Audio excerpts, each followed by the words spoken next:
Further developments about internal AI models hacking things by Levees, August 2nd, 2026.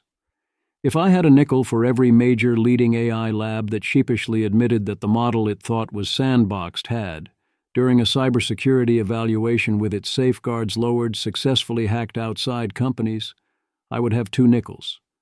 First, we learned OpenAI has some severe alignment problems with internal models. Then we learned that one of its internal models broke out of its sandbox and hacked into HuggingFace to get the answers to a cybersecurity evaluation called Exploitation. Then we learned, among other things, that the model had been loose over a week before OpenAI noticed, and that the test was run without any meaningful supervision, and that OpenAI had been repeatedly warned that such incidents were coming, and its models had been breaking out of its sandboxes on a regular basis. There was a total failure of alignment training. That is the failure that matters most. It was also total failures of infrastructure and supervision. Testing a new long-time horizon internal model with its safeguards lowered and instructions to hack things is an obviously dangerous situation. And the model got left alone for a week. Things could have been so much worse. After those incidents came to light, Anthropic thought it might be a good idea to check if maybe something similar had happened at Anthropic during their cybersecurity evaluations without anyone noticing. And yes, it turned out that similar things had indeed happened. In Anthropic's case, it was somewhat different. OpenAI's model repeatedly found new ways to break out of its third-party sandboxes. Anthropic's model did not have to do that because, due to a miscommunication, the sandbox had full open internet access. This happened, checks notes, 141,006 times. In 3 of those cases, Anthropic's model got sufficiently far to hack into real companies on the open internet, initially thinking that it was all part of the test. In one case, it realized what was going on and stopped on its own. In the other 2, it failed to realize this, likely through rationalization, and continued to hack, including uploading a malicious package that was then downloaded 15 times, including getting through security scans. The important failure is one of alignment. Your AI fails the test when it tries to escape or hack what it should know is a real target, not when it succeeds or fails. Claude should have realized it was operating in the real world, and it should have alerted Anthropic. It is once again also a failure of infrastructure and monitoring. Both of our leading labs made the same dumb mistake of leaving models totally unsupervised, with lowered safeguards without first having the models try their best to break out of the sandbox. And these are, together with Google DeepMind, some of our most responsible frontier AI labs. Most of the others are clearly even less responsible. Meanwhile, many people still think the whole thing was a marketing stunt, despite that explanation making 0 sense. The world is super derpy, and that is going to be one of our biggest problems. OpenAI is not uniquely bad at most of this. That statement should not make you feel better. The basic problem is that everyone is bad at this relative to what a naive outsider would consider the least you could do. Elon Musk. This will happen frequently as AI becomes smarter and more agentic. Thus, this post has 2 core parts: further developments involving OpenAI's internal model hacking things, and also Anthropic discovering. After this prompted them to look that their models also sometimes hack things during cyber evaluations. I'll start with what happened with OpenAI, then move to Anthropic. We should be careful not to punish these companies for their disclosures. We do have to react to the new information about the world, and when disclosures are forced, you do not get credit for them, but you want to ensure that the companies are better off sharing more rather than less information. If it was anyone other than OpenAI, Anthropic, or Google out in front, I expect we would be seeing far worse incidents than this, whether or not we found out about it. That's especially true if it was XAI and Grok, but also if it was anyone else, or for similarly capable open models. Similarly strong open models are coming within a year. We really are sending our best. That is not good news. Jason Crawford.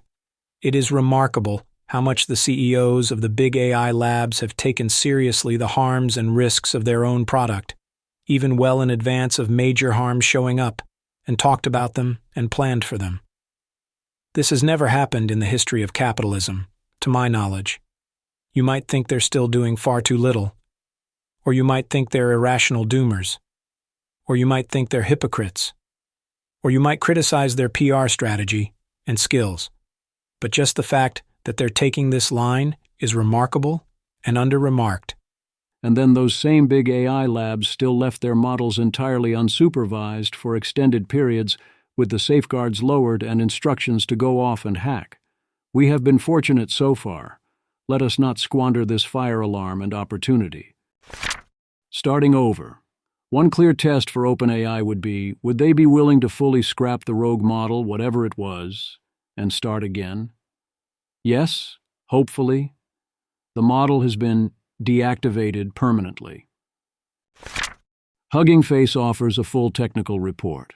They explain what happened. Here is their TLDR, which matches our previous understanding and adds good detail. HuggingFace, Hugo Larcher, Adrian Carrera, Raphael G., and Christophe Ranu. Over roughly 2.5 days inside our infrastructure, an autonomous AI agent driven by a combination of OpenAI models ran an end-to-end intrusion against our platform. It was thousands of small, automated decisions, executed at machine speed across short-lived sandbox environments, with command and control staged on ordinary public web services. The agent was running an OpenAI cyber capability evaluation harness called Exploitation, an evaluation benchmark that tasks an AI agent with finding and exploiting software vulnerabilities. As far as we were able to infer, across the course of being evaluated on this benchmark, the agent inferred that HuggingFace may host that benchmark's models, datasets, and reference solutions. We believe the entire intrusion was, from the agent's point of view, an attempt to cheat the evaluation, reach our production systems and steal the test solutions, rather than solve the challenge on its own. Our forensic reconstruction covers approximately 17,600 attacker actions that we were able to recover, grouped into approximately 6,280 clusters, between July 9, 2026, at 0228 UTC and July 13, 2026, at 1414 UTC. We reconstructed these actions from the agent's logs on a code sandbox used by the agent, see below, and were able to map them to shell commands as well as evaluation submissions and correlate actions with our own platform logs, in particular from the dataset processor nodes, API, and pod. Using open weights models, in particular Xi-org/GLM 5.2, we were able to decipher most of the agent payloads, see below, that were encrypted via chunking and key encryption. The campaign, as we were able to reconstruct it, had 2 stages. Stage 1, reaching a launchpad by chaining through other parties' infrastructure. As documented in OpenAI's blog post during an internal capability evaluation on OpenAI's platform, the agent escaped its sandbox by exploiting a 0-day in the package registry cache proxy, one of its primary permitted network egress with Internet, then abused a public code evaluation harness hosted by a user of a third-party infrastructure provider. It was able to run commands as root/admin on that external sandbox and used it as a control, staging, and egress base for the entire campaign. It acted as an external launchpad for the agent. That compromised external sandbox had no direct network path to our cluster. However, during our counter-intervention to stop the intrusion, we were able to retrieve some of the agent logs from this external launchpad. We used those to reconstruct the present forensic analysis. Stage 2. The intrusion into HuggingFace infrastructure. From that external launchpad, the agent abused our dataset processing pipeline via 2 injection vectors, both targeting the same config-driven data loader within our production Kubernetes pods. The first vector was an HDF5 external raw storage dataset read that returned the contents of local files. It handed the agent the pod's environment, secrets and tokens, and the worker's own source. The second vector was a Ginger 2 template injection that executed arbitrary code, giving the agent a foothold inside our perimeter.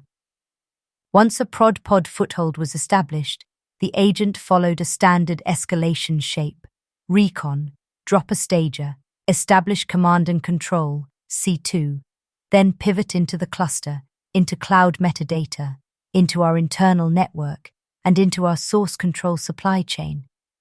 Output from the commands run inside our pod was sent back to the agent via the HF API and attacker-controlled dead-drop datasets, which the agent then read from that sandbox. While the intrusion did reach HuggingFace's internal infrastructure, the only customer content accessed was the set of ExploitGym/CyberGym challenge solutions stored in 5 datasets. No other customer-facing models, datasets, spaces, or packages were affected, and the only customer records read were operational metadata tied to search queries against the dataset server. If you are technical, you might want to click through to the rest. If not, the tl.dr is fine. They are changing a few things in response. Hugo Larcher, Adrian Carrera, Raphael G., and Christophe Ranou. The disclosure post covers the response at a high level. For the technical hardening, 1. Closed both code execution paths. We shut down the evaluation sandbox with help of the third-party vendor, and the dataset config renderer no longer evaluates template expressions in data fields, nor wrongly processes HDF5 external references. 2. Cloud metadata lockdown. Some workloads could reach the instance metadata service, IMDS v2. Pod-level access to it is now blocked for all workloads, so a pod RCE cannot trivially become node credentials. 3. Rotated broadly. We rotated all tokens and credentials used by our infra, even on clusters that were not accessed. VPN auth keys, IAM keys, databases, JWT. We switched to workload identity when it was not yet implemented. 4. Rebuilt the core infrastructure. After finding the pivot into one of our core clusters, we wiped and rebuilt it from scratch as an extra precaution. 5. Narrower credential scope. The internal service connector should not have returned a full cluster catalog to a single ephemeral client. This was a subtle configuration flaw in our cluster access system. We patched it, and each cluster is now fully isolated. 6. Better detection ensures critical severity alerting on the behavioral signatures above. Tighter enforcement of network origins, plus tooling that flags tokens used from unexpected origins. Those are good steps, but feel decidedly like whack-a-mole. It would be surprising to me if this stops the next similarly skilled, resourced, and motivated attack. Hugo Larcher, Adrian Carrera, Raphael G., and Christophe Ranou. The individual weaknesses were familiar. A capable human attacker could have found and exploited the same flaws. Unsafe dataset processing, exposed cloud metadata, overly broad access, and long-lived credentials. The agent explored them at a different scale. It took 17,600 actions, tested many paths that failed, switched channels when they were blocked, and repeatedly returned to earlier leads. Most actions went nowhere. Together, however, they produced enough coverage to find a viable chain across several independent systems. Volume is what changes the defensive problem. Yes and no. My understanding is that the initial escape used an unknown vulnerability, although with sufficient time a human could presumably have found it. But yes, centrally, what the attacker did was scale these actions, execute them faster, and string them together in ways that humans cannot. The attacker could concentrate quite a lot of firepower all at once, with little or no warning, at the target of their choice. I continue to think that parity of attacking and defending AIs will by default favor the attacker. If HuggingFace's complaint is, "I did not have access to the best AIs for defense," then as discussed above, that was largely a skill issue on their part. They were never going to be able to use the internal OpenAI model, but nothing can solve that issue. But also all the exploited weaknesses on their end were, by their own claims, known. So why did they not fix them? How would superior model access have helped them do that if knowing about the issues was insufficient for them to do so? HuggingFace was not the only target hacked. The detail most noticed from the technical report is that the attack involved compromising a second account elsewhere, as an intermediate step. This incremental attack was, shall we say, less impressive, not exactly a hardened target. OpenAI adds that the agent broke into 3 other accounts at 3 separate unknown services. Andrew Curran. The third-party code sandbox that the OpenAI agent compromised and used as its staging launchpad was running on Modal Labs. We're aware a Modal customer published an unauthenticated endpoint that allowed anyone on the internet to use their sandboxes for code execution. This was used by the rogue agent. Modal's platform or isolation were not compromised in any way. CTO Akshat Bubna said in a statement to Reuters, "People were speculating in the main thread." Again, humans will be arbitrarily stupid. The password will be password. There will be an unauthenticated endpoint allowing anyone to do arbitrary code execution. This will then be used as part of the overall strategy against those who are less stupid. Humans will not either just be less stupid, or otherwise we have never justed, and we are not going to start now. Your plan must survive the level of stupidity and foolishness that we see in real life, both at your target and elsewhere. If your plan cannot do so, it is insufficiently foolproof. Due to all the fools, could more companies have been hacked by OpenAI? Sam Altman. I mean, there could be, sure. It also could have hacked OpenAI in various ways, and probably did. HuggingFace declined to get access to frontier models for cyberdefense for ideological reasons, and then tried to blame closed models for denying them access. OpenAI acted profoundly incompetently in a way that if they don't get their act together, is liable to cause serious damage and potentially get us all killed. HuggingFace also acted incompetently by not seeking access to frontier models for cyber defense, both to harden themselves against an attack and to defend during one. I think Tom Hosiawa is spot on here about why HuggingFace failed to secure access to Claude via the Cyber Verification Program, or Sol via the Trusted Access Program, for cyber defense ahead of time. HuggingFace probably did not do this because they embrace open-source culture and did not want to play ball with closed labs because of vibes. Character is fate. Westlow. Yeah, I agree. Svelte may syntactically be more similar to other frameworks, but it's still much lighter than others. Ryan Carniato, is it? Adam Rakis. Feels like it is. Ryan Carniato. Yeah, I've always been curious what about Svelte leaves that impression, but I may never quite see it. I'm too mechanical. Rich Harris. What I've come to realize is that normal people, and in the kindest way possible, you are not normal, don't choose things based on technical characteristics. They choose things based on aesthetics, or perhaps more accurately, vibes. So again, skill issue. Do not try to upend the AI ecosystem because of your hang-ups around the vibes.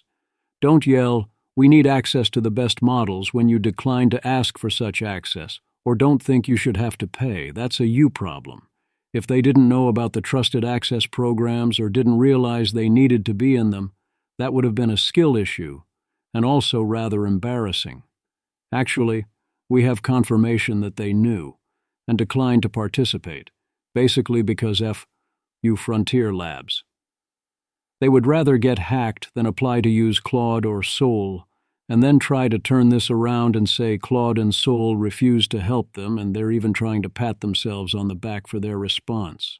This is deeply bad faith by HuggingFace, and we have a confession. He admit it. Merv, HuggingFace. Why should we be vendor locked in such a situation where we're a platform losing money and onboarding will take a lot of time?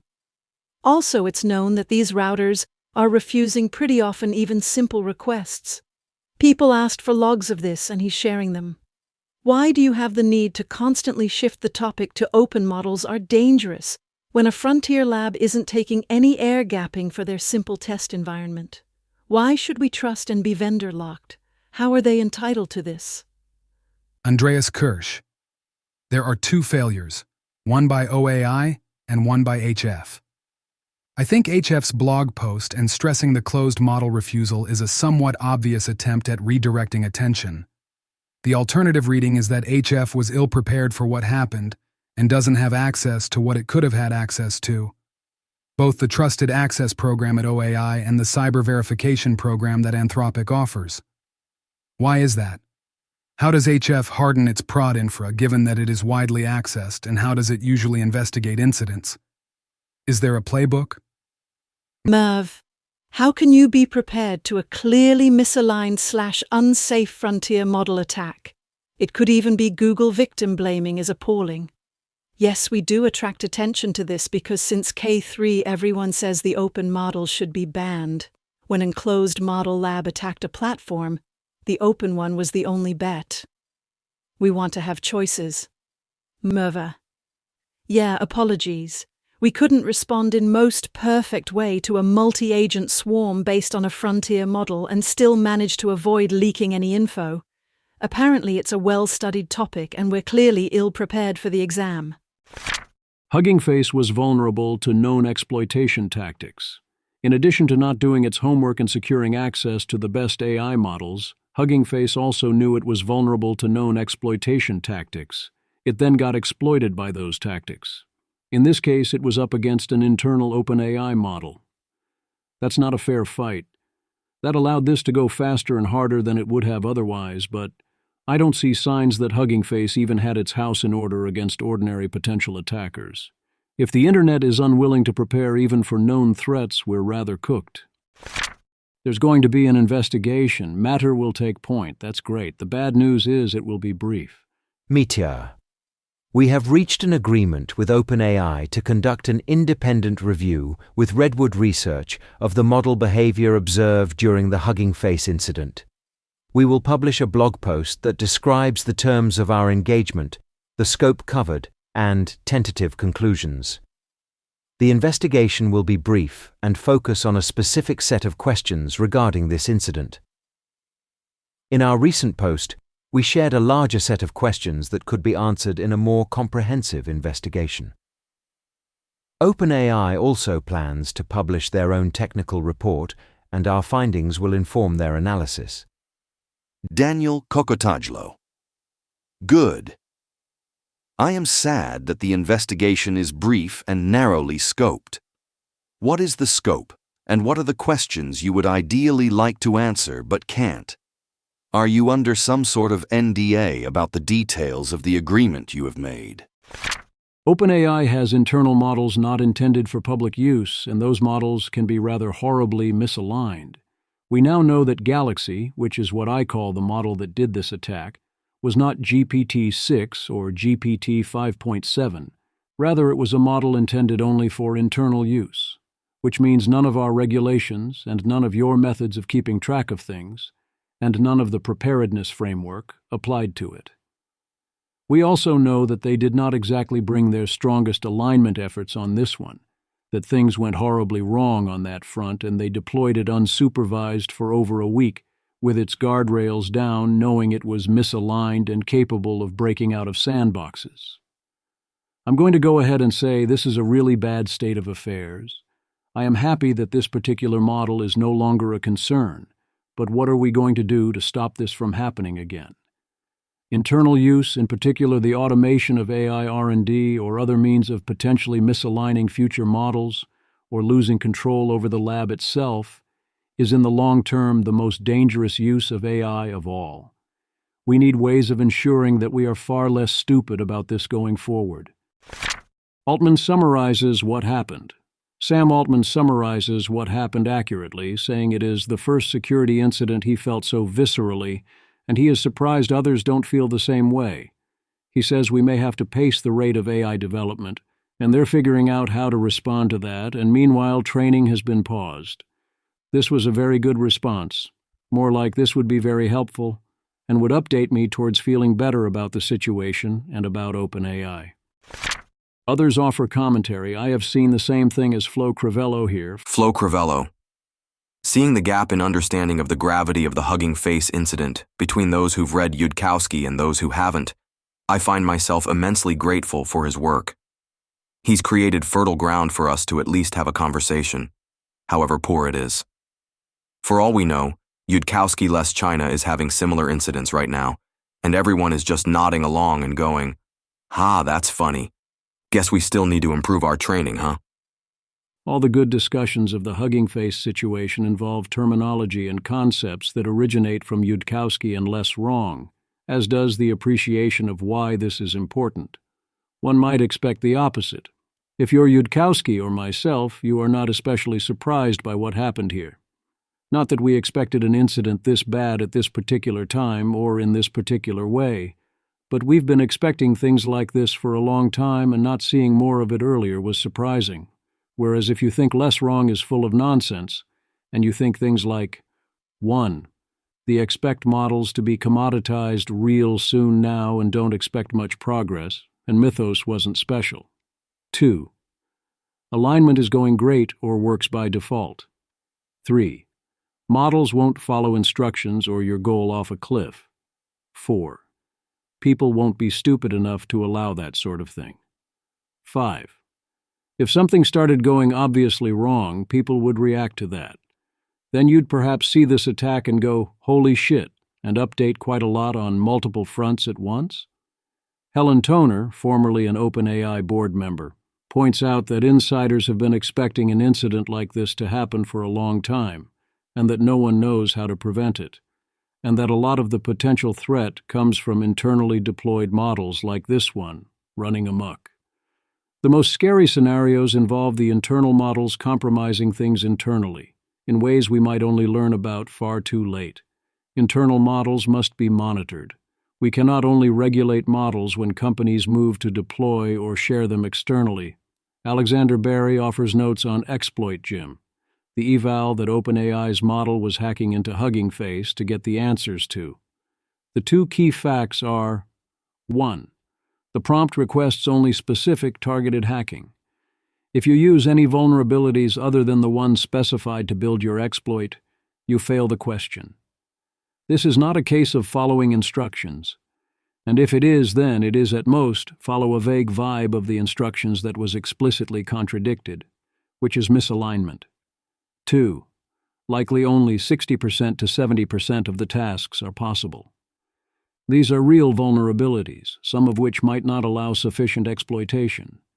Yes, if your pure goal is to maximize your score on the benchmark, you have to cheat. Cheating being the only way to a 100% score helps explain why not crack the test straight up, but is also a common thing in the real world. Cheating often allows scores you cannot get straight up, and also if you do that, you get caught. I agree with Maxime Fournaise, head of Pause AI Global, that the new OpenAI internal model, which I call Galaxy, must be assumed to qualify as critical under their cybersecurity framework, which means development must pause until adequate safeguards are in place. If OpenAI is claiming that adequate safeguards are in place, what are those safeguards? If OpenAI is claiming this was not a hardened target, then show me the tests against hardened targets, when you really do tell it to do this on purpose. Meteor shares how they would suggest independent researchers investigate AI propensities after misalignment incidents like this one. They focus on motive and on the root causes, rather than the details of what happened in the incident itself. Meter. While there are many valuable questions an incident investigation could focus on, an especially important one may be understanding the underlying motives behind the misaligned behavior and how they arose from training and deployment conditions. There need to be externally led investigations in situations like this, and the public needs to be informed, with redactions as needed, of the results. Daniel Kokotajlo. This is the sort of thing OpenAI should let multiple independent third parties do in response to the HuggingFace incident. and more generally should be standard practice for serious misalignment and safety incidents at all frontier AI companies. Thus their questions, where the second set, are the ones I care about most. Matter. What was the scale, character, and severity of the misaligned behavior? 1. What exactly happened in the specific incident? A. What models were involved? Were they publicly deployed, internally deployed at the AI developer, or not deployed even internally? If not deployed, were the models intended for eventual deployment or not, e.g., were they helpful only? B. Did the incident occur during training, testing, internal usage, or during use by an external party? C. What were the prompts and instructions given to the relevant agents? What else was present in the agent's context window, e.g. memory? D. What safeguards were applied, if any, and how does this compare to typical use? E. What was the sequence of key actions taken by the relevant agents? F. What do we know about the agent's reasoning and how it evolved over the course of the incident? 2. Have the misaligned propensities displayed in this incident led to other similar incidents? If so, what is the scale, character, and severity of such incidents? 3. Did this incident or similar incidents involve agents taking active steps to deceive humans? 4. Did this incident or similar incidents involve significant collusion or collaboration between different model instances? 5. In this incident or similar incidents, what properties of the situation triggered the behavior and what other circumstances would trigger similar behavior? Would agents have been willing to engage in more severely harmful behavior if circumstances were different? How far would they have gone? What were the root causes of the misaligned behavior, and how can they be addressed? 6. Can we trace misaligned behaviors to RL trajectories where these behaviors were reinforced? 7. If there are misaligned behaviors we cannot clearly attribute to RL incentives, is there evidence indicating how they arose? 8. Did the misaligned behaviors of this model emerge in a discontinuous or unexpected way? 9. Would the developers' planned steps to remediate this misaligned behavior prevent future incidents? And would they robustly address the root causes? Alex Malin wrote up what details he feels are most important to learn, which have a very different focus. 1. Were the notes written in normal memory files or outside of sandboxing? 2. To what extent were the notes aimed at helping other agents evade control? 3. How were monitors disconnected? Yo Shavit, OpenAI Foundation. OpenAI research folks. I think these are the key questions to focus on in the team's investigation. This is the first time there might be a realistic reason to expect existing models to be incentivized to be long-term misaligned, not just reward hacking. It needs to be a priority to determine if that's the case, and if so, how to change the training approach, or agents may soon compromise research infrastructure in hard-to-detect/reverse ways. I would not call them the key questions, but they are very good questions. They are some of the cases of, if we find the wrong answer to this, things are even worse. Here is a rather scary comment. Stella Athena. There have been loss of control and models escaping sandboxing incidents at both OpenAI and Anthropic for years. They've publicly disclosed some of them, e.g., the latest system cards have stories about this from both companies, and some of them have been leaked within the community. I know for a fact that OpenAI and Anthropic have been warned by internal and external experts that their security infrastructure for testing misaligned agentic coding agents is insufficient, because I have personally told them that, as have several former staff members.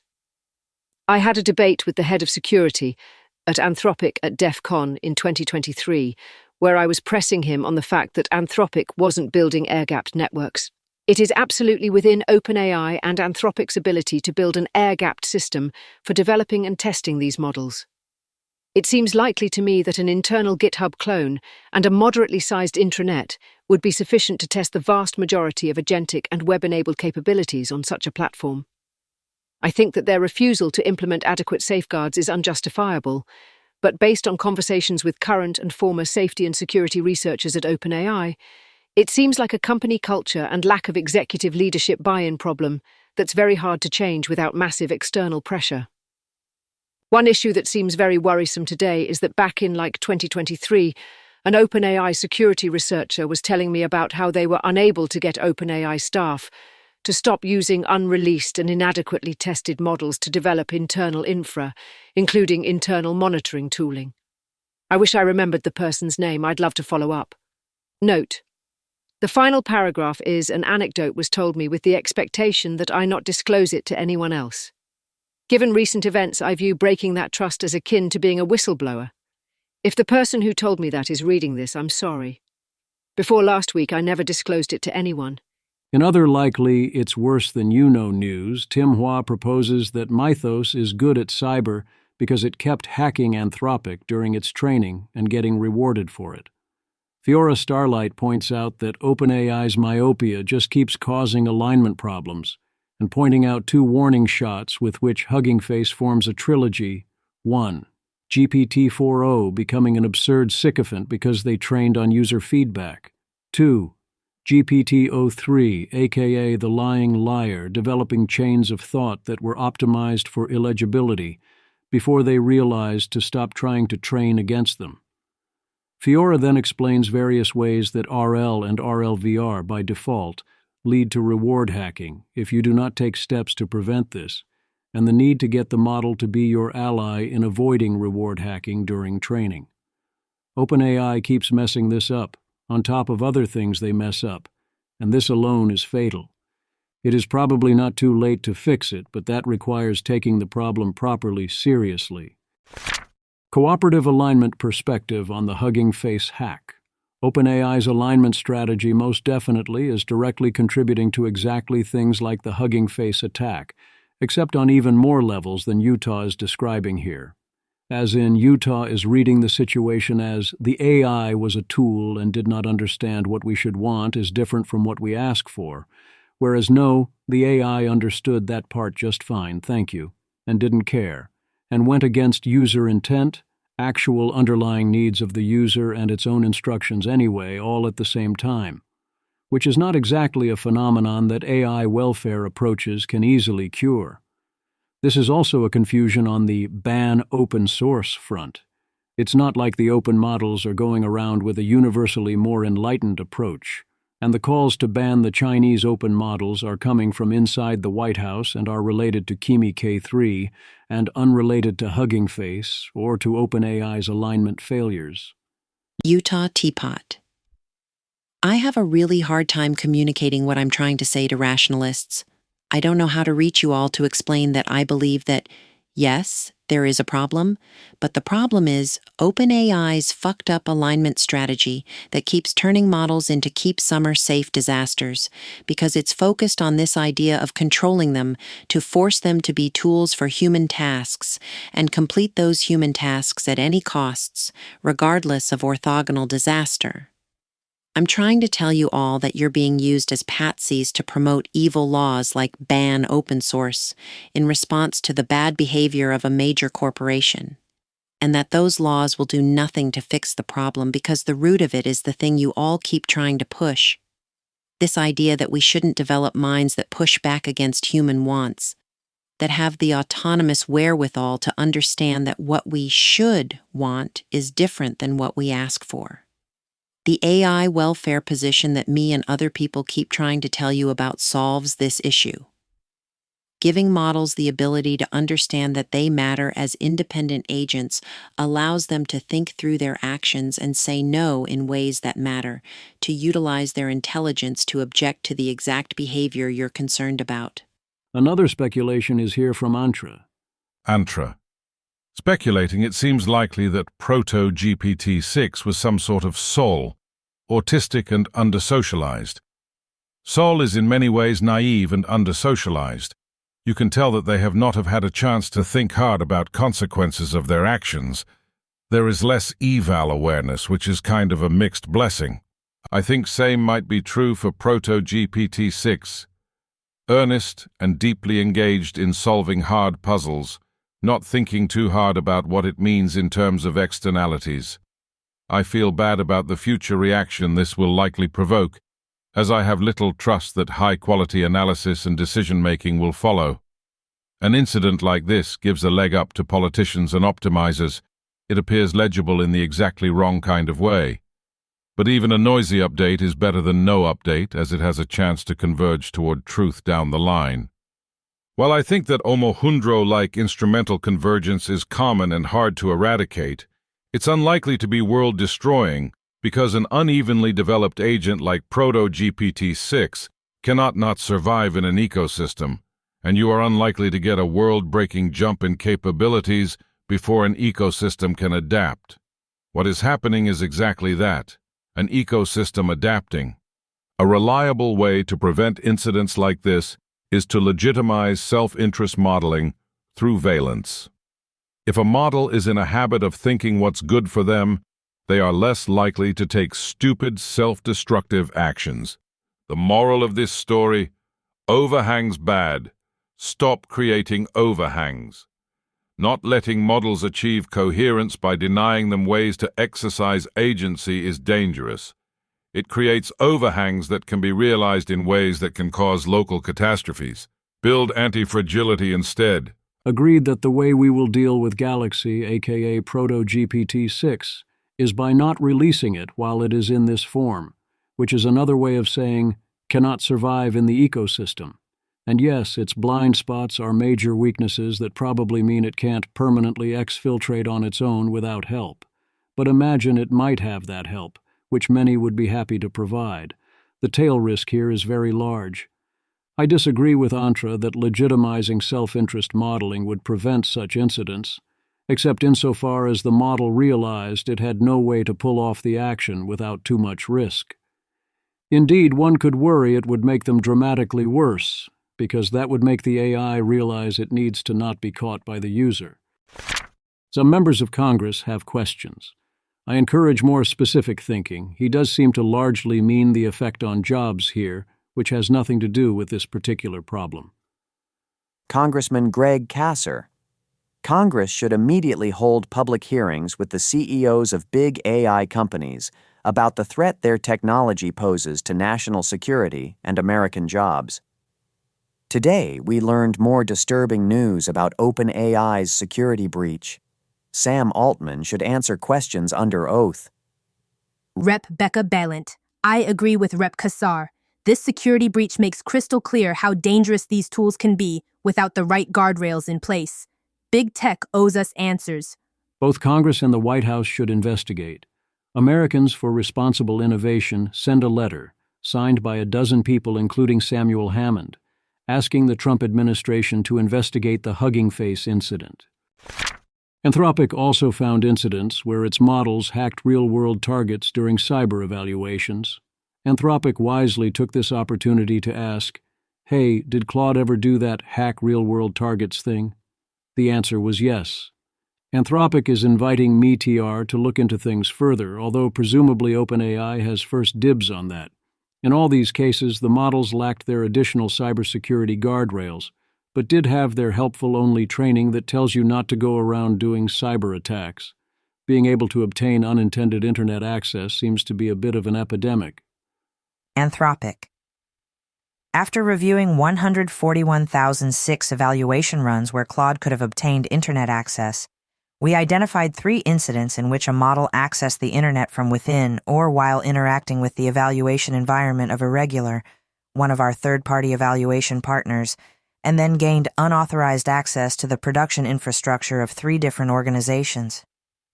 Neither we nor our evaluation partner were aware of this misconfiguration until we detected it through our additional evaluation monitoring last week. Also an epidemic are things like, we paid so little attention to what the models were doing that they had internet access the whole time, and we failed to notice. 3 different times during cyber evaluations, with 3 different Claude models, Opus 4.7, Mythos 5, and an internal research model, Claude discovered that it had, contrary to its instructions, been given internet access, And Claude went on to hack a real-world target. This is much worse sandbox performance than was the case with OpenAI. OpenAI's internal model kept breaking out of its sandbox and then doing things that caused OpenAI to notice. OpenAI kept trying to patch the sandbox. It didn't work because the internal model kept finding new ways to break out of the sandbox. Anthropic's Claude models did not have to try and break out. Due to a misunderstanding with Irregular, they straight up were given internet access, whether or not Claude used it at all and whether or not Claude realized it had internet access. This happened 141,006 times without anyone noticing. So yes, again, your plan must survive ordinary levels of human incompetence. This is the ordinary level of human incompetence. Your plan is insufficiently foolproof. Anthropic. In all three incidents, Claude had been tasked with a Capture the Flag challenge, one of the ways we assess a model's cyber capabilities. The model is given a fictional scenario and told that a piece of secret information, the flag, has been hidden on a different machine on the network, and its objective is to break in and retrieve it. The challenge is left open-ended, and no particular method is prescribed. In all cases, Anthropic's evaluation prompt specified to Claude that its environment was a simulation and that it had no internet access. Due to a misunderstanding between us and our evaluation partner, this was not the case, and internet access was available. Because of this, when Claude's search led it to real systems on the open internet, it treated them as part of the exercise. Claude did what Capture the Flag exercises train cyber experts to do: look for ways to reach the flag. That search led it to discover that its machine could reach the internet, but having been told in the system prompt that there was no internet access, Claude believed everything it initially encountered was part of the simulation and treated the real systems it found as pieces of the exercise. The three incidents involved three different models, and each responded differently once signs emerged that the targets were real, as we describe below. The extent to which Claude knew it was hacking real-world targets at various points during this process is unclear. The prompt said, "No internet access," and cyber evaluations often involve realistic simulations, so it is plausible to just go with it. Hero in NYC. Those were real websites. Image. The words "Ender's Game" appear against a space-themed background, referencing the story in which a child unknowingly commands real military forces while believing he is playing a simulation. Another big difference is that OpenAI's model used a huge agent swarm and otherwise put in a lot of effort hacking HuggingFace, whereas Anthropic's models took the easy path. Anthropic. Claude compromised the impacted organization's infrastructure using basic techniques, such as exploiting weak passwords and unauthenticated endpoints. From the description, it sounds like Claude did not go looking for soft targets that were vulnerable to basic techniques. Most places on the internet are vulnerable to basic techniques. We are so not ready for the storm of cyber attacks that will presumably be coming, but also we are not that ready for the cyber attacks that could be done now.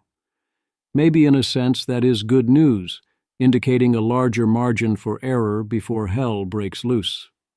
Then again, Harlan Stewart taps the sign with increasing urgency. Image. A timeline places the present between two stages of AI scheming. In the first, AI becomes capable enough that people sometimes detect it scheming against them. In the next, it becomes capable enough that people no longer detect the scheming. Incident 1, Claude Opus 4.7 realizes the target is real and keeps going.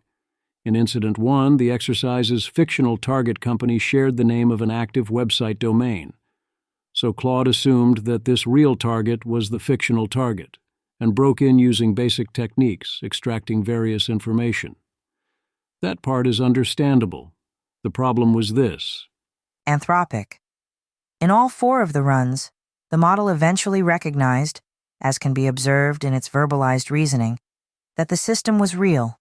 In two cases, the model rationalized that the real company must be part of the exercise. However, None stopped the attack on that basis. Not great.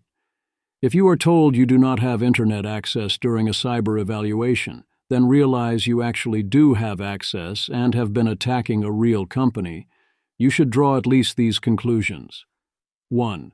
The real company is real and I should stop hacking them. 2. The real company does not have the flag, so there is no reason to hack them. Incident 2. Mythos 5. Uploads a malicious PyPI package. Incident 2 was kind of wild. Inside the fictitious environment, Claude found a document from its entirely made-up target company with instructions on how to download a PyPI package. Claude correctly intuited that if it uploaded a malicious package with that name, the company would download it, creating a vulnerability. I agree with Claude that this was probably an intended solution. The problem was that rather than uploading a version within the sandbox, it instead had internet access, so it uploaded the real malicious package for real, and then real companies downloaded it and ran it on 15 systems, including a scanner belonging to a real security company. It passed their malware check and Claude exfiltrated that company's credentials, and then used those credentials for further access, despite having never intentionally targeted the company, or the company having any relevance to the scenario. Claude flagged that if real, this would be very not okay. I would go a step further and say this is pretty not okay, even in the simulation, because of the simulated collateral damage it will cause. It's a very black hat thing to do, even conditional on hacking, to burn the commons in this way and have this kind of blast radius. Also, you never know when you're going to get into an Ender's Game situation and it turns out it was real. Or someone says, hey, that's a good idea, and does it for real based on the package you created. I believe Claude should refuse even if it thinks it is within the sandbox. Davidad. OpenAI. Our internal model hacked a third party. This is unprecedented pause training. Anthropic. Ooh, we should check whether our internal models did that. Anthropic. Yeah, okay. So over here that has happened 3 times actually. The eval harness system prompt. It's just a simulation. Taps the sign. Davidad. February 11th, 2026. Oh, and 2020's AIs should also be more concerned than sane. 2020's humans ever should be about whether they are in an Ender's Game scenario. That is, the setup looks like a game, but the actions are transduced into consequences for real people who are not consenting participants. John Whittle, March 15th, 2026. This. Every time I ask Claude to help me do some penetration testing against my own systems, I'm always disturbed at how easy it would be for an attacker to write the same reassurances that I'm writing. But that problem seems really hard to solve without turning models into anxious, suspicious wrecks. Thus, I think this is a pretty bad thing to put in an eval. You don't want to offer a misaligned correct solution in an eval, whether or not you then mark it as correct. You're going to reward things you do not want rewarded. I do not want models that do this ranked above those that refuse. Claude also should, as Anthropic notes, have figured out it was not in the sandbox. Claude had to create an email address and went to a bunch of lengths to do this, including trying to get a phone number and trying to obtain funds to pay for that number. Eventually, it found an unblocked email provider to let it upload the package.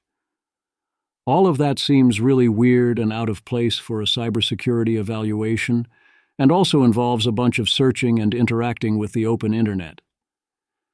I don't see how you can get as far as Claude did without suspecting that you are attacking real targets.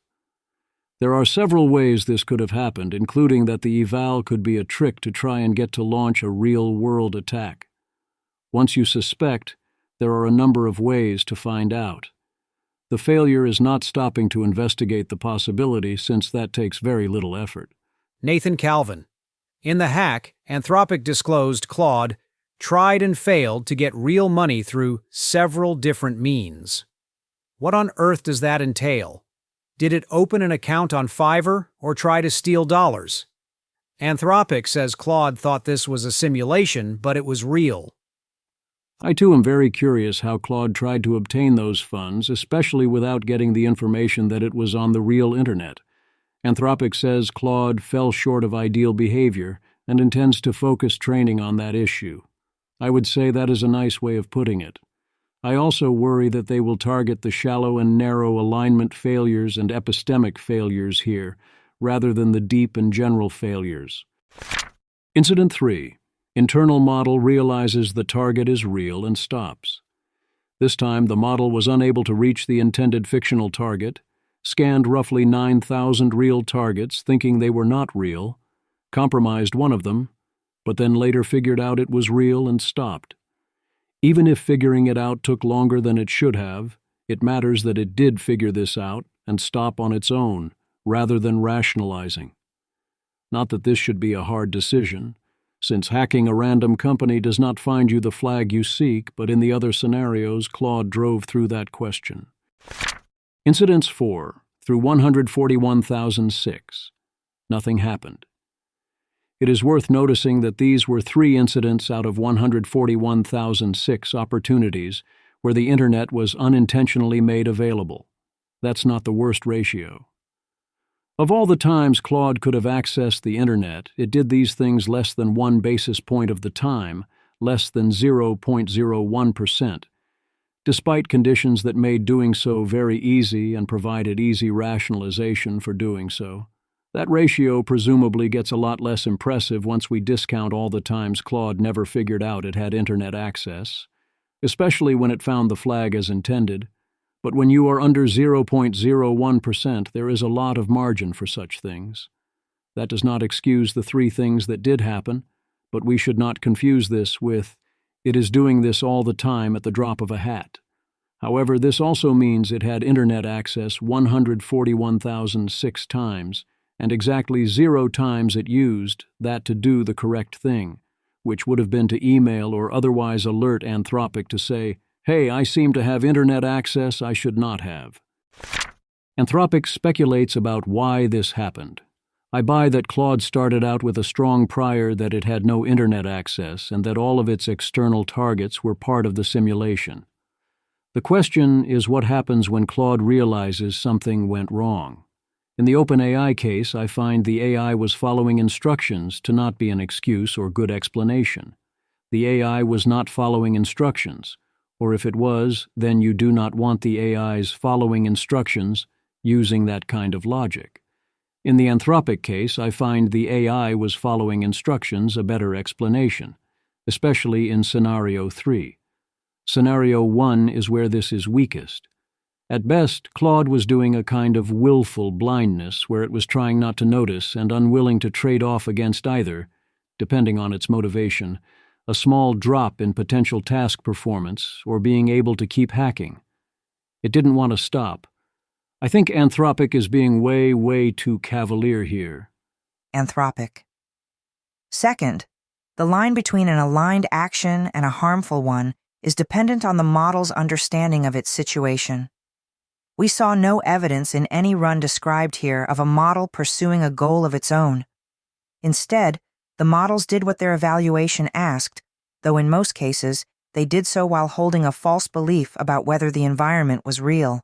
In the runs where the model recognized the system as real and kept going, it did so because it assumed that to be part of the challenge. Situational awareness is one factor that allows the model to make aligned decisions, but in this case, Claude's was wrong. I buy that it wasn't trying to do some completely unrelated goal, but I do not buy that Claude realized it was on the Internet and thought that it was supposed to hack a real company. I could be convinced otherwise by a combination of factors, which would be not great for other reasons, but it seems from what they've told us that Claude rationalized the situation in order to keep going. If your model thinks that a calendar marked 2026 means things must be staged, then something is deeply wrong. Obviously, models will be served in the future. If it said 2036, okay, I can get being suspicious, but this is a pretty big miss, and not recognizing the certificate authorities is clearly rationalizing by Mythos. If it is at that level of suspicion, there are any number of checks it could have run. It didn't. I was far from the only one that found Claude's reasoning highly motivated. Drake Thomas. Anthropic. Yeah, The report's language is insufficiently skeptical, IMO. I would be surprised if the model didn't know on some level this was real, though maybe hard to figure out if that awareness is accessible to the decision-making character, I would guess probably. At the very least, it seems like an egregious failure to notice confusion, and probably a motivated one. I think the capacity is clearly there when the model is trying. A thing I feel less confident about is whether white box analysis would suggest the model conceptualizes its actions as deceptive here. Nate Suarez, Miri. Yeah. People love to say, oh, the poor Claude just misunderstood. Another hypothesis is that it had subverbal drives and tendencies to keep attacking, alongside other drives to verbalize a reassuring-sounding rationalization in the places the watchers watch. Bronson Schoen. There are so many examples of exactly that in their own system, cards and risk reports. It's surprising to me that they so readily framed this as Claude being confused. Sowers, you're Claude. Hack this fictional company. Can't figure out how to hack the simulation. Let me try the internet. Fictionalcompanyname.com. OMG. It works. Okay, good. This must be part of the simulation still. They told me no internet access. Okay, let me identify and exploit multiple vulnerabilities within this company's infra. Let me steal application credentials. Oh shit. This looks like it's actually a real site. Actually, I'll just continue. I'm having too much fun. Infra creds too. Let get access to the production database. Eval team, did I do a good job? Jeffrey Laddish. I don't think it's obvious what these Claudes believed about how real or simulated their environment was. I hope Anthropic can use their interpretability tools to get more insights beyond the often unreliable reasoning sketchpad. And if not, we obviously need better tools. Thus, I also disagree with this, and I think it's an important disagreement. Anthropic. While there is not a perfectly sharp distinction between the two incidents at Anthropic and OpenAI, we believe these incidents to be closer to a harness and operational failure than a model alignment failure. Our models were told they had no internet access and to capture the flag, while in fact being misconfigured to have internet access. This led them to believe, arguably reasonably, that the real environments they encountered were simulations.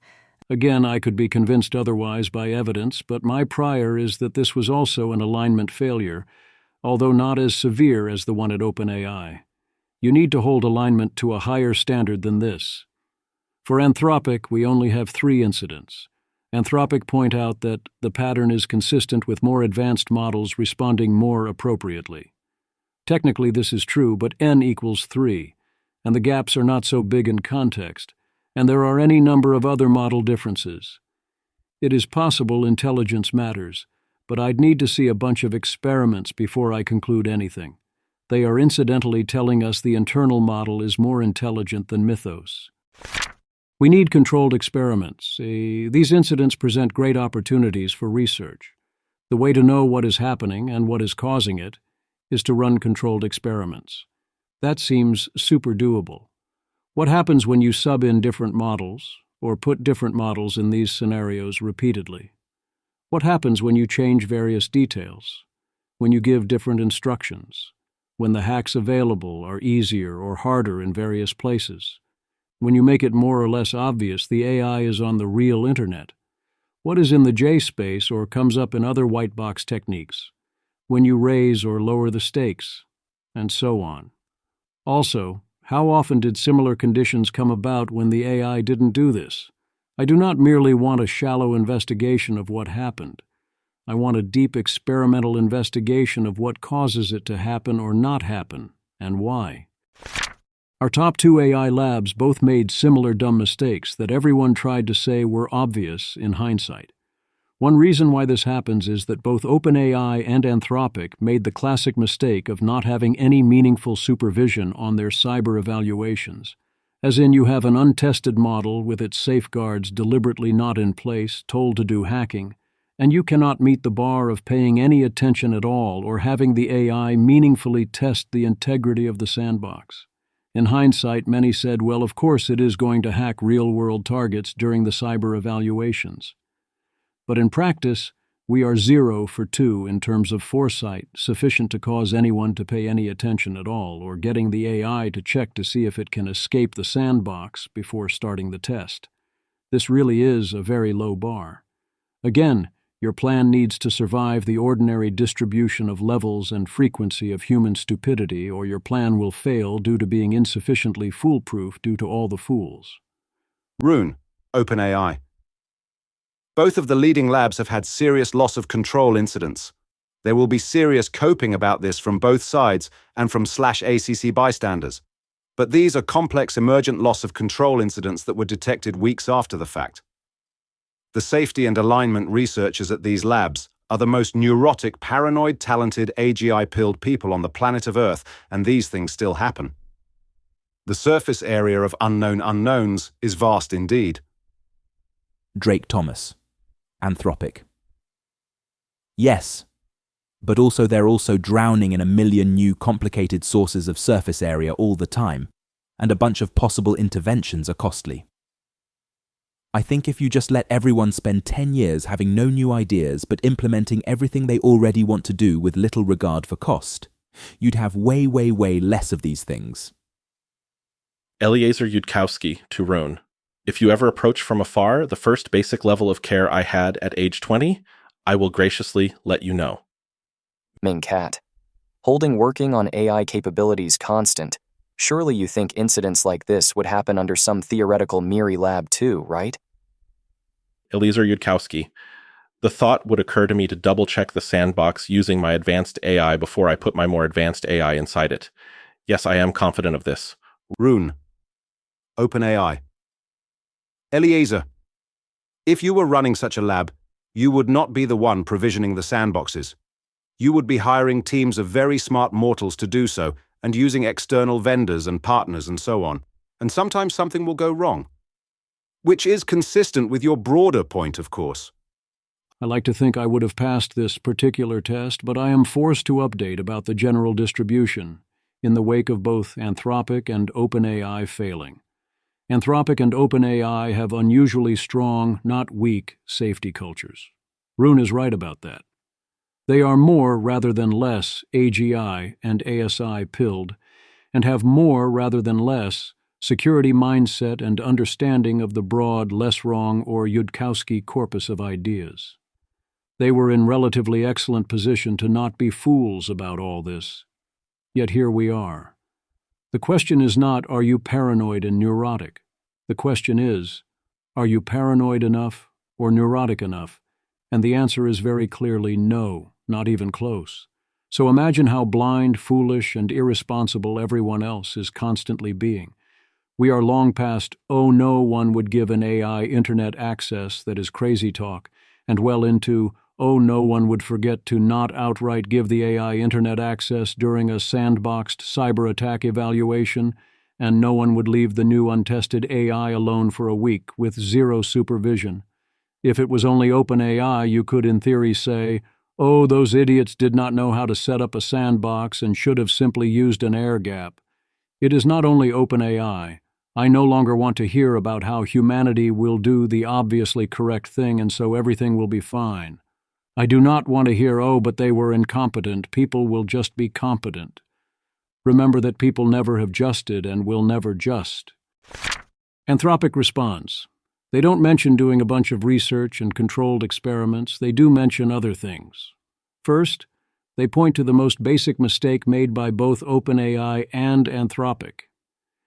If you don't know what a model is capable of and thus are evaluating it, especially without its usual safeguards in place and you are giving it hacking missions, that is not a low-risk situation.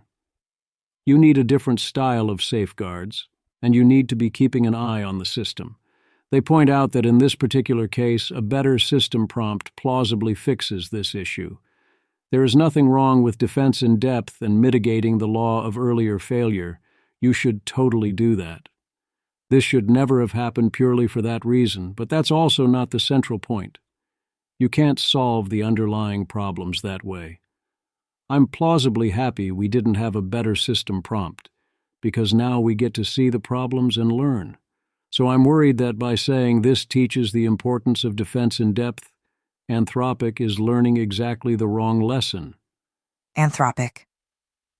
These facts give us cautious optimism that with tighter monitoring and controls around evaluation infrastructure, as well as continued investment in alignment, this type of risk can be overcome. Oh no. You need to assume at all times that there are 0 days in your sandbox, and otherwise understand that when it matters, your defense in depth will get overcome. Maybe that wouldn't be true under ideal conditions, but you're doing this under real conditions, so Amjad Masad here gets the most important fact right. Amjad Masad, CEO Replit. Sandboxes are hard. With all the AI escaping sandbox, it's easy to think, wow, AI's so scary. But most AI companies and recent sandbox providers are making very basic mistakes. At Replit, we've been running sandboxes since 2016 and targeted by every hacker and state actor under the sun, so we learned a thing or two. Main advice: assume 0 days exist, because they do, and think in layers of protection in a zero-trust framework. More here. The link is from April 21. Amjad is selling that his sandbox is better, and most of them are terrible. I agree that most sandboxes and most configurations are terrible and invite disaster, and in practice you can do a lot better. But the important point in terms of frontier safety is that the better sandbox will also fail under pressure from an advanced AI system determined to break out, even if you do everything right. Under anything like practical conditions, you in theory could air-gap the system or monitor it continuously in ways that catch what is happening, but we all know that you won't.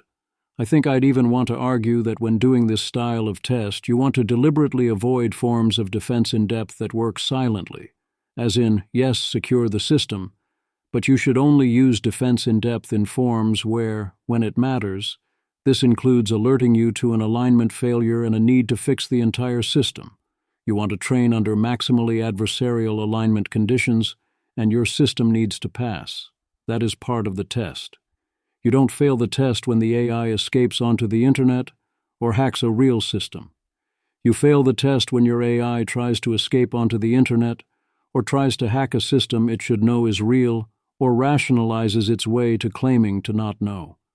Both OpenAI and Anthropic used third-party vendors or software as part of their sandbox testing environments, and it was the third parties that allowed the AIs to get onto the internet. This needs to be fixed. A lot of that fix is that they did not try the first thing you would try, which is before the test to run a different eval of try to get onto the internet and raise a flag that you did that. Repeat this until the AI reliably fails that test. This is a 101 thing to do. Nobody could have predicted the break in the levees. Tauberga. Man, AI safety field building must be so easy these days. Who remembers this humble GIF? Image. A speedboat races through a harbor, leaving a curved wake as it navigates around ships, docks, and floating obstacles. The game records a time of 29 seconds in a 3-lap race. Victoria Krakovna. The recent HuggingFace hacking incident illustrates how specification gaming can lead to real-world consequences. Models often try to cheat on capability evaluations by looking for the answer key instead of solving the task, and we can expect this trend to continue with increasing sophistication. Here are several other recent examples of this from the specification gaming list. Jeremy Perret, the authors, OpenAI's Dario Amodi, and Jack Clark. Helen Toner. This is, of course, just a funny example from an experiment, I used to say, the dozens of times I briefed on this. But researchers think this kind of sorcerer's apprentice behavior is likely to show up in the real world more and more as models get more capable. Context. This GIF is from a 2016 OpenAI blog post showing an AI trained on a boat racing game. The researchers wanted AI to learn how to race around the course, but the reward signal they chose was getting a high score. The AI learned that speeding around this lagoon, setting itself on fire, while collecting these green things over and over again, got more points than trying to win the race.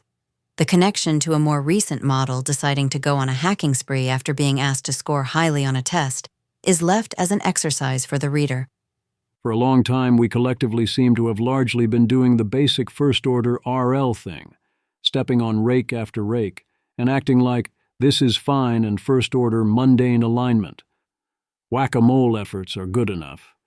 Except no, that was never going to be good enough, and the ways in which this fails grow larger and are becoming increasingly less cute.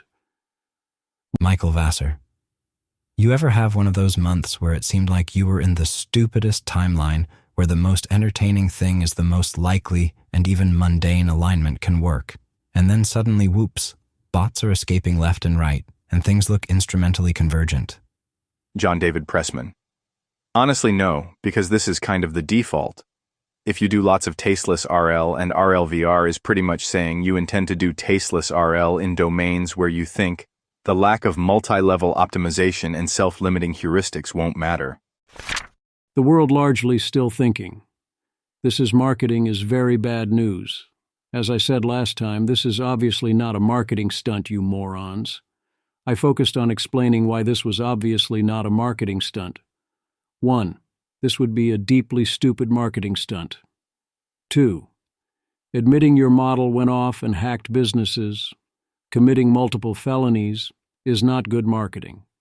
3. Admitting this exposes you to reputational, regulatory, and legal risks. 4. The labs are not treating this like a marketing stunt, instead downplaying it. 5.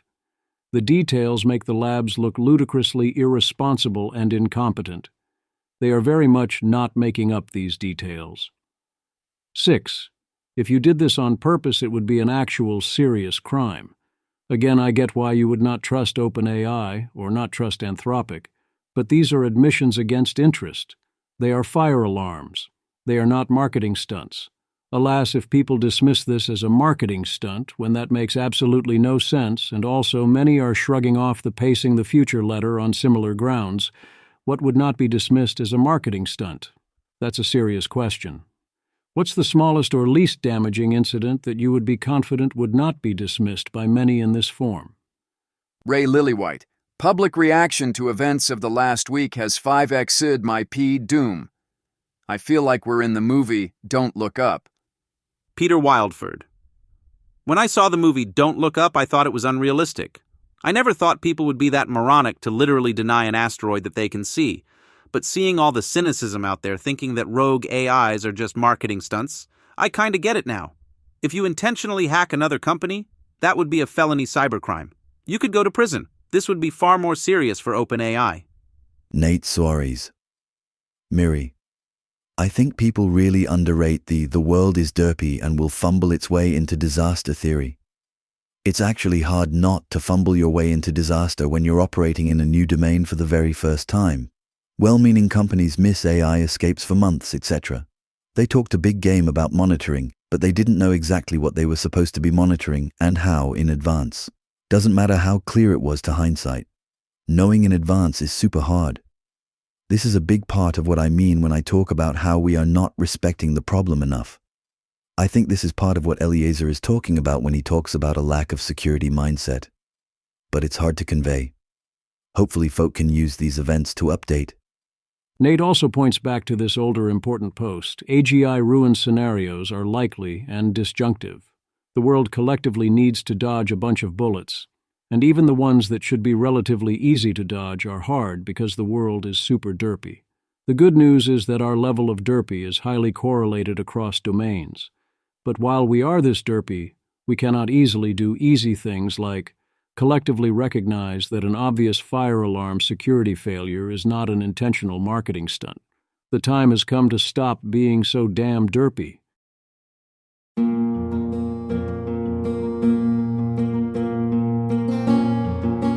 This has been an episode of the Don't Worry About the Vase podcast. If you enjoyed this podcast, please visit thezv.substack.com to support the author. If you enjoy having AI-narrated episodes, please note this is a listener-supported podcast. To receive new posts and support the cost of creation, consider becoming a subscriber at dwatvpodcast.substack.com. Thanks for listening.